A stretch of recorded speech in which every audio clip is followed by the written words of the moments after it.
Salut, c'est Tim. Si tu cherches à captiver une audience, tes amis ou bien n'importe quelle fille, c'est peut-être la vidéo la plus excitante que t'aies jamais vue depuis très longtemps. Ah, l'éloquence, c'est ce qui fera la différence entre un timide et quelqu'un d'assuré. C'est ce qui te permet de construire ton image, de convaincre ou de persuader les autres. D'entraîner les autres par ta voix ou de les captiver par ce que tu dis. Non pas par le sens de tes mots, mais par la forme de ta voix.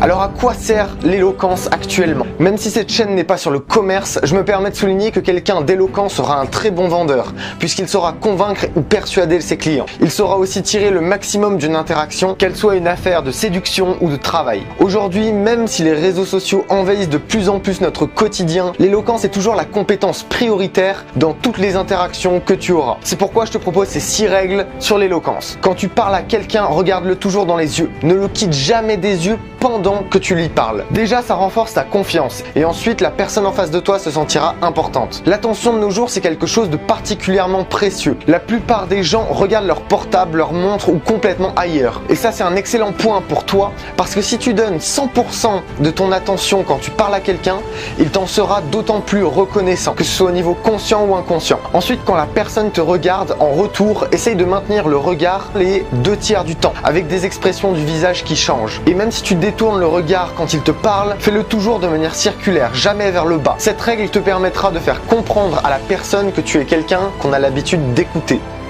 Le cerveau a une tendance très naturelle à ne plus suivre quand le ton de la voix est monotone. Tu dois donc la moduler pour captiver l'attention, que ce soit dans l'intonation, la vitesse, etc. Si tu veux dire quelque chose d'important à la foule, alors crie-le. Si tu veux lui dire quelque chose de capital, alors murmure. Le murmure est le plus puissant des cris. Pour faire passer ton message, s'il est capital, le fait de chuchoter va captiver l'attention à 100%, en plus d'attirer le respect des gens. Alors essaye de chuchoter si tu as un message important à faire passer. Numéro 4, créer de la tension. C'est une excellente manière de retenir l'attention. C'est une manière de mettre du suspense dans tes phrases. Le fait de montrer que tu contrôles ton état émotionnel, parce que si jamais tu es stressé, tu parles vite. Donc tu n'as pas forcément le temps, l'envie ou le contrôle sur toi pour faire ces pauses. Et en plus de faire ressentir par le son de ta voix que tu contrôles ton état émotionnel, ça produit un choc sur le cerveau qui en demandera plus. Ça montre l'animal qui est en toi et ça montre que tu le contrôles parfaitement. Ça montre qu'il est là et qu'il est prêt à agir. Les autres comprendront d'eux-mêmes que tu peux le relâcher n'importe quand. À chaque altercation que j'ai, je souris. Tu sais pourquoi? Parce que quand je ne souris plus, là je peux lâcher le monstre qui est en moi. Et bien souvent ça suffit à faire prendre conscience à la personne que ça devient sérieux. Et à ce moment-là, généralement, elle abandonne. Mets de l'émotion dans ce que tu dis.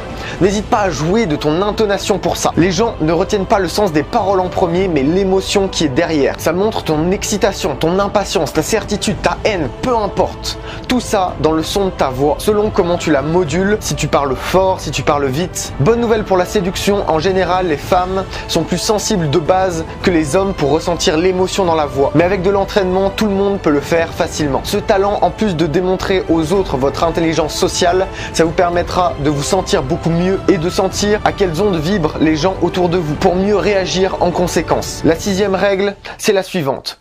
Tous ces conseils paraissent logiques et dans la liste, je suis sûr que tu en as au moins un que tu connaissais déjà. C'est le genre de conseils que tout le monde connaît, mais que personne n'applique. Ces conseils, tu ne pourras pas toujours analyser la situation pour les appliquer.